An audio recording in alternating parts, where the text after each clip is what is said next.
Hi guys, welcome to my channel. तो आज के वीडियो में हम लोग पढ़ेंगे थर्मोडायनेमिक्स क्या होता है। देखो, हम लोग थर्मोडायनेमिक्स की पूरी सीरीज़ चलाने वाले हैं, लेकिन आज के वीडियो में हम थोड़ा उसका ओवरव्यू देखेंगे कि थर्मोडायनेमिक्स होता क्या है और इसका टाइप्स क्या होता है और इसमें जो इम्पोर्टेंट टर्म्स यूज़ होते हैं वो टर्म्स वगैरह क्या होते हैं। तो आज के हम वीडियो में फ़िलहाल यही चीज़ें पढ़ेंगे, बाकी उसके आगे के वीडियोस में पढ़ेंगे। तो चलो स्टार्ट करते हैं। सबसे पहले थर्मोडायनेमिक्स देखते होता क्या है। थर्मोडायनेमिक्स दो वर्ड से मिलकर बना होता है, थर्मो प्लस डायनेमिक्स।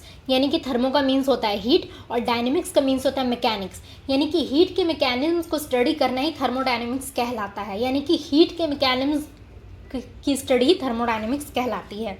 अब देखो, the changes in the system after providing heat to a system, the study of that change system is called thermodynamics. यानी कि हम किसी भी सिस्टम को जब हीट प्रोवाइड करते हैं तो हीट प्रोवाइड करने के बाद उस सिस्टम में क्या क्या चेंजेस सिस्टम उस चेंजेस की स्टडी को ही हम लोग थर्मोडायनेमिक्स कहते हैं। अब देखो, मान लो यहाँ पे एक कंटेनर है जिसमें गैस फिल्ड की हुई है और इस कंटेनर में हमने एक पिस्टन लगा दिया, मूवेबल पिस्टन, यानी कि ये पिस्टन ऊपर नीचे मूव कर सकता है। अब इस कंटेनर को हम लोग दे रहे हैं हीट, यानी कि इस कंटेनर को हम लोग हीट प्रोवाइड कर रहे हैं। अब जैसे ही हम लोग इस कंटेनर को हीट प्रोवाइड करेंगे तो इसके अंदर के जो गैस मॉलिक्यूल्स है वो एक्सपैंड होना स्टार्ट होंगे। यानी कि गैस मॉलिक्यूल्स तो ऑलरेडी दूर होते हैं तो वो और भी ज़्यादा दूर होना स्टार्ट करेंगे, यानी कि फैलना स्टार्ट करेंगे। अब जैसे ही गैस मॉलिक्यूल्स फैलना स्टार्ट करेंगे, यानी कि टेम्परेचर उसका इंक्रीज़ हो गया है गैस का, यानी कि हीट देने की वजह से गैस का टेम्परेचर इंक्रीज़ हुआ है, इसीलिए गैस मॉलिक्यूल्स फैलना स्टार्ट कर गया है। तो जब गैस मॉलिक्यूल्स फैलना स्टार्ट करेंगे तो उन्हें स्पेस चाहिए ना फैलने के लिए। वो कैसे फैलेंगे? उन्हें स्पेस चाहिए फैलने के लिए, तो वो क्या करेंगे, पिस्टन पे प्रेशर डालेंगे ताकि वो पिस्टन थोड़ा ऊपर मूव हो जाए।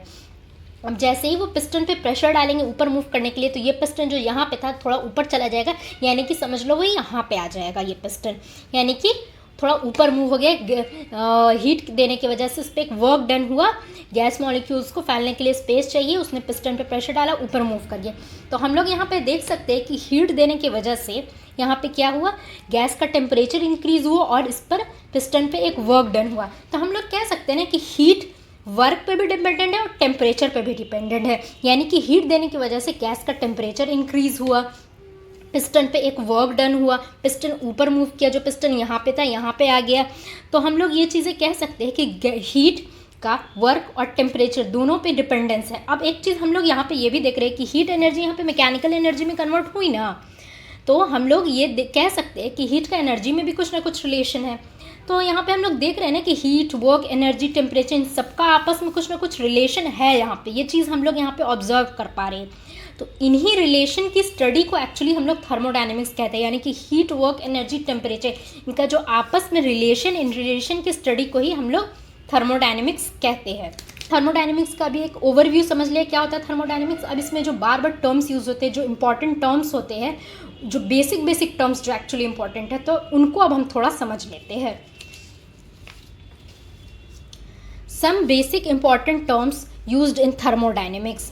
देखो, सबसे पहला टर्म्स होता है सिस्टम, सराउंडिंग एंड बाउंड्री, जो कि थर्मोडायनेमिक का सबसे बेसिक चीज़ है, सबसे बेसिक टर्म्स है। अब ये सिस्टम क्या होता है? System, it is a part of universe under investigation. यानी कि एक ऐसा पार्ट यूनिवर्स का जिस पर हम लोग काम कर रहे हैं, यानी कि जिस पर काम करना है वही, जिस पर इन्वेस्टिगेशन करना है, जिस पर काम करना है वही सिस्टम हो गया। ठीक है। सराउंडिंग, सराउंडिंग क्या होता है? Everything outside the system which influence the behaviour of system.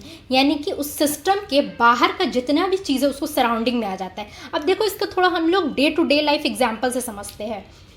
मान लो, देखो, मान लो ये एक ग्लास है, हमने ये ग्लास ले लिया समझ लो, और इसमें पानी फिल्ड है।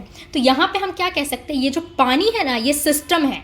यानी कि इस पानी पे हमको काम करना है, ये पानी सिस्टम है। और ये जो पानी के बाहर का जितना भी चीज़ें हैं, जितना भी इन्वायरमेंट है, जितनी भी चीज़ें हैं, वो सब सराउंडिंग में आ जाएगी। समझ गए? यानी कि ये पानी यहाँ पे सिस्टम है और इसके बाहर की जितनी भी चीज़ें हैं वो सब सराउंडिंग में आ जाएगी।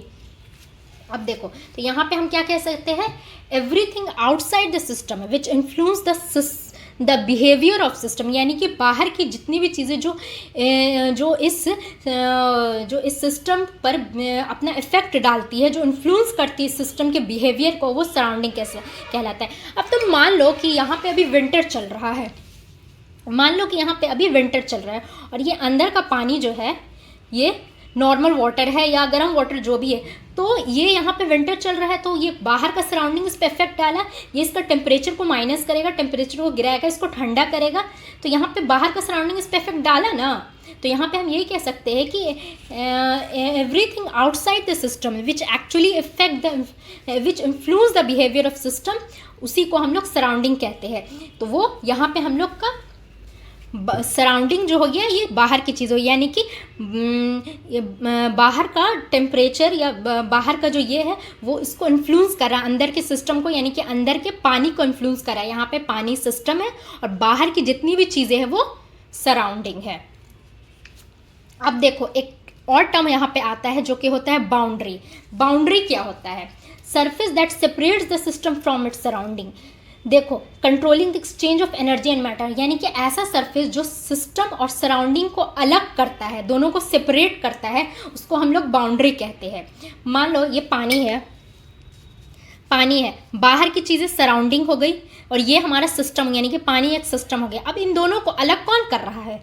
ये कांच का ग्लास अलग कर रहा है, यानी कि ये कांच का ग्लास यहाँ पे क्या काम कर रहा है? बाउंड्री का काम कर रहा है, एक वॉल बना रहा है यहाँ पे जो इन दोनों को अलग कर रहा है, सिस्टम और सराउंडिंग को अलग कर रहा है। तो यहाँ पे ये कांच का ग्लास क्या काम कर रहा है? बाउंड्री का काम कर रहा है। Properties of boundary determine whether system is open, closed और आइसोलेटेड, यानी कि बाउंड्री की ही प्रॉपर्टी डिटरमाइन करती है कि एक्चुअली जो सिस्टम है वो ओपन है, क्लोज्ड है और आइसोलेटेड है। देखो, सिस्टम भी तीन तरह का होता है, एक ओपन होता है, क्लोज्ड होता है, एक आइसोलेटेड होता है। तो ये बाउंड्री ही डिसाइड करती है कि ये सिस्टम जो है वो ओपन है, क्लोज्ड है या फिर आइसोलेटेड है।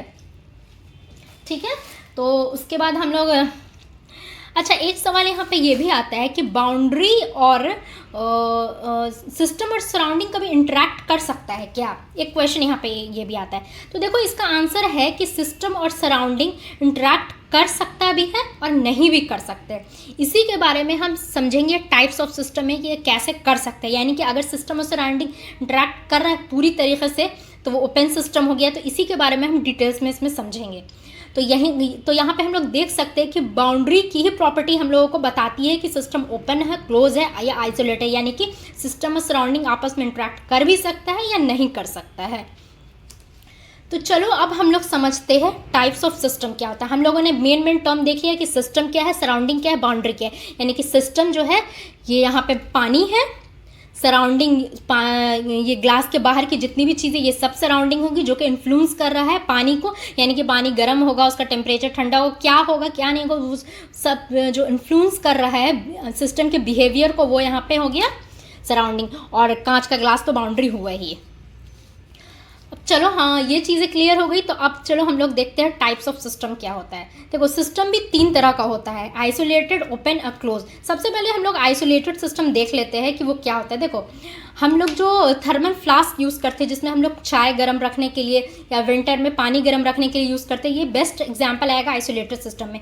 यानी कि वैसा सिस्टम जहाँ एनर्जी और मैटर दोनों ट्रांसफ़र नहीं कर सकता है, उसको हम लोग आइसोलेटेड सिस्टम कहते हैं। मान लो ये एक थर्मल फ्लास्क है, जैसे कि इसका एग्जांपल दे दो, ये थर्मल फ्लास्क है जिसमें हम लोग चाय वगैरह रखते हैं।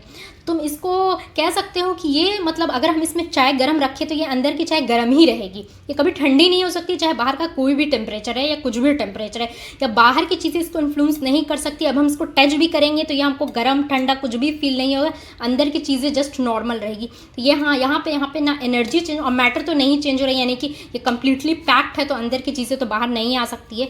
तो ये यहाँ पे आइसोलेटेड सिस्टम का काम कर रहा है, यानी कि जो थर्मल फ्लास्क होता है या फिर ये जो चाय रखने के लिए जो आता है, ये हमारा एक्चुअली आइसोलेटेड सिस्टम होता है।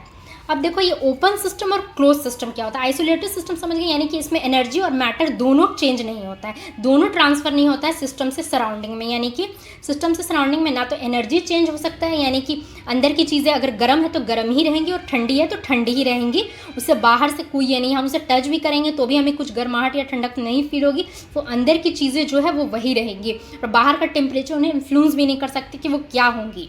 और मैटर तो नहीं चेंज हो सकता है क्योंकि ऑब्वियसली वो बंद है। अब देखो, ये ओपन सिस्टम क्या होता है। ओपन सिस्टम का मैंने सबसे बेस्ट एग्जांपल तुम दे सकते हो जिसमें एनर्जी और मैटर दोनों चेंज होता है, एक्चुअली वो ओपन सिस्टम होता है। अब अगर इसका बेस्ट एग्जांपल की बात करें तो मान लो हमने एक पतीला है जिसको गैस पे चढ़ा दिया, ठीक है। वो पतीला जिसमें हम लोग पानी या चाय कुछ भी मतलब बनाते हैं या पानी गर्म करते हैं, तो वो पतीला अगर हमने गैस पे चढ़ा दिया और उसको हम लोग ऊपर से ओपन रखा है, ऊपर से ओपन है, तो जब भी हम उस पर पानी गर्म करेंगे तो वो पानी स्टीम होकर बाहर निकलेगा, ठीक है। तो उसमें कुछ ना कुछ मैटर बाहर आ रहा है, यानी मैटर का चेंजेस हो रहा है, मैटर चेंज हो रहा है। तो हम क्या कह सकते हैं, transfer from system to surrounding दोनों हो रहा है, एनर्जी और मैटर दोनों। यहाँ तक यहाँ पे मैटर बाहर आ गया। अब दूसरी बात एनर्जी, अब जैसे ही हम उस पतीले को टच करेंगे, उस पैन को टच करेंगे, तो वी विल फील हीट, यानी कि हमें अपना हाथ गर्म फील होगा, यानी कि कहीं ना कहीं हीट भी बाहर आ रहा है। हम लोग हीट फील कर पा रहे हैं जैसे ही हम उस पतीले को टच कर पा रहे हैं। कोई भी हमने पैन ले लिया जिसको हमने गैस पे चढ़ा दी, तो हम हीट फील कर पा रहे हैं, यानी कि उसके अंदर का जो हीट है वो सराउंडिंग से इंटरेक्ट कर रहा है। यहाँ ओपन सिस्टम यानी कि उसमें एनर्जी और मैटर दोनों ही एक्सचेंज हो पा रहे हैं। और तीसरा हो गया क्लोज सिस्टम, यानी कि हमने उसे लिड से अब कंप्लीटली पैक कर दिया हमने। क्लोज सिस्टम यानी कि हमने उसको ढक दिया है उस पैन को। जब हमने उस पैन को ढक दिया है तो उसमें सिर्फ एनर्जी ट्रांसफर, यानी वो हमें गर्म तो फील हो रहा है बाहर से टच होने पे, लेकिन अंदर का जो पानी है पूरा कवर है, हमने ऊपर से उसमें ढक्कन लगा दिया है और वो पानी बाहर नहीं आ पा रहा है, चाहे वो गर्म ही क्यों ना हो, हमें फील तो हो रहा है बट वो बाहर नहीं आ रहा। तो ये हमारा यहाँ पे सिर्फ एनर्जी ट्रांसफ़र हो रहा है। तो हमने समझा आइसोलेटेड सिस्टम, ओपन सिस्टम और क्लोज सिस्टम क्या होता है, और बाउंड्री कैसे इन चीज़ों को इन्फ्लुएंस करता है, यानी कि बाउंड्री कैसे डिटरमाइन करता है कि सिस्टम आइसोलेटेड है, ओपन है कि क्लोज है। अच्छा, एक चीज़ मैं बताना भूल गई कि बाउंड्री भी दो तरह का होता है, रियल भी होता है, इमेजिनरी भी होता है। यानी कि ऐसी बाउंड्रीज जो हमें दिख सकती है वो रियल हो गया। मान लो जैसे कि हमने एक ये कांच का ग्लास लिया, तो ये बाउंड्री हमें दिख रही है, ये कांच का ग्लास है, यहाँ पे एक बाउंड्री ये दिख रही है कि एक बाउंड्री है, तो वो रियल बाउंड्री हो गया। लेकिन कोई कोई ऐसे भी होती है जो हमें दिखती नहीं है, वो इमेजिनरी बाउंड्री हो, जो हमने इमेजिन किया कोई कैलकुलेशन करने के लिए या किसी भी चीज़ के लिए हमने एक बाउंड्री इमेजिन की। जैसे कि ये चीज़ें तो इतनी हो गई, हमने थोड़ा ओवरव्यू देख लिया कि थर्मोडायनेमिक्स होता क्या है, इसका टाइप्स क्या होता है, उसमें मेन जो बेसिक टर्म्स यूज होते हैं वो क्या होते हैं। अब नेक्स्ट लेक्चर में हम लोग इसके आगे देखेंगे। अगर आपको ये सीरीज़ पसंद आई और ये वाला वीडियो पसंद आया तो please like, share and subscribe. और अगर कुछ भी डाउट्स है तो प्लीज़ कमेंट्स में मुझे पूछो। Thank you very much.